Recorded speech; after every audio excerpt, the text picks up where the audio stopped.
Sumpah pocong nggak ada dalam Islam, dan saya sudah bilang ada hukum li'an, saling melaknat, dan sudah saya jelaskan beberapa pertemuan yang lalu masalah ini.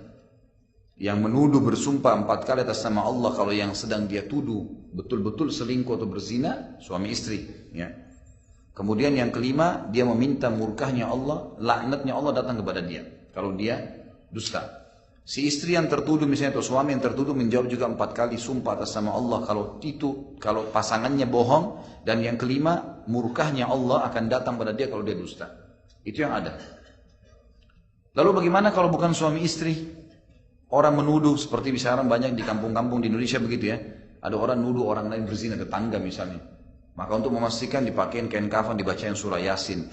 Banyak teman-teman kita muslimin, semoga Allah kasih hidayah di Indonesia ini. Yang penting ada zikirnya, yang penting ada ayat Qur'annya. Mau ada perintah, ada perintah, terserah. Ini gak boleh teman-teman sekalian.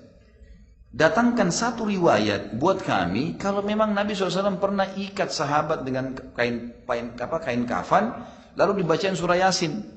Ada nggak pernah riwayatnya? Kan gitu. Kita kan punya syariat jelas. Kenapa kok harus berbuat hal-hal yang tidak ada perintahnya? Ini kalau dijelaskan begini, nah ini garis keras nih, ini Wahabi nih, ini Salafi nih, ini begini. Dan ini subhanallah saya sayangkan ya, semoga Allah kasih hidayah. Di Indonesia sekarang ada orang-orang tidak mau menerima fakta kebenaran. Kalau itu benar teman-teman, terima. Jangan kesannya diadu, sekarang di YouTube tuh diadu. Foto ini diangkat, foto saya diangkat, fotonya Ustadz siapa diangkat. Nih, terus ditulis pertama dicuplikan, ini bukan niatnya mau mengadu domba. Terus niatnya apa? Ya akhi, kalau Ustadz A punya pendapat, hormati pendapatnya. Saya pribadi menghadapi pendapat itu, gitu kan? Pada saat dibahas orang tua Rasulullah di surga atau di neraka, baik pendapat Imam Nawawi di surga, di neraka.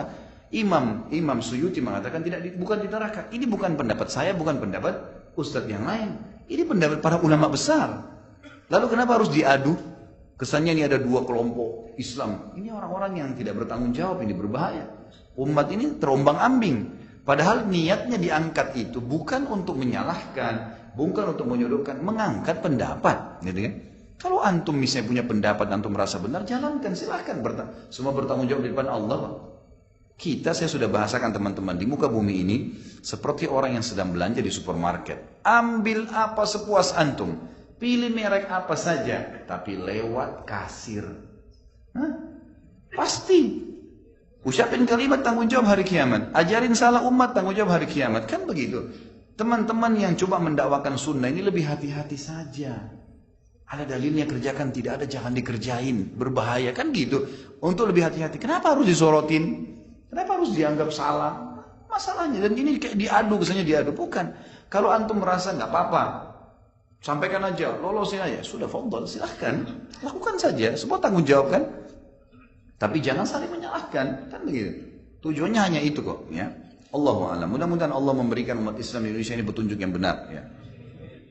Dan saya menyampaikan dalam penyampaian ini, teman-teman kita, dai-dai, ya, para ustadz-ustadz, para kiai, yang memang melihat ada sesuatu yang keliru dari ceramah saya sangat terbuka. Silakan Anda hubungi saya dan ingatkan saya, anggap saya sebagai seorang murid atau saya seorang saudara muslim, penuntut ilmu yang perlu diingatkan. Kita diskusikan dengan cara baik-baik dan jangan sampai para ustadz-ustadz dan para dai ini malah diadu domba oleh orang-orang yang tidak bertanggung jawab. Karena tidak ada niat teman-teman sekalian untuk menjatuhkan NU kah, Muhammadiyah kah, kelompok ini kah, kelompok itu kah. Kita semua bersaudara. Muslim, syahadat. Tuhan kita satu, Nabi kita satu, kitab kita satu. Lalu ada apa berantem-beranteman ini? Dan tidak ada tujuan untuk sampai ke situ. Silakan ikuti ceramah saya semuanya. Kalau ada sesuatu yang salah, fadhal. Silakan saya dihubungin. Insya Allah kalau disusun dengan cara baik, kita akan musyawarahkan dengan cara baik. Mana pendapat yang benar? Apalagi kalau ada pendapat dari 4 imam madhab, ahlan wa sahlan. Kenapa tidak? Dan tolong jangan sampai terpicu dengan orang-orang yang memang dasarnya memecahkan umat ini dan akhirnya dakwah ini terhambat. Allahu a'lam.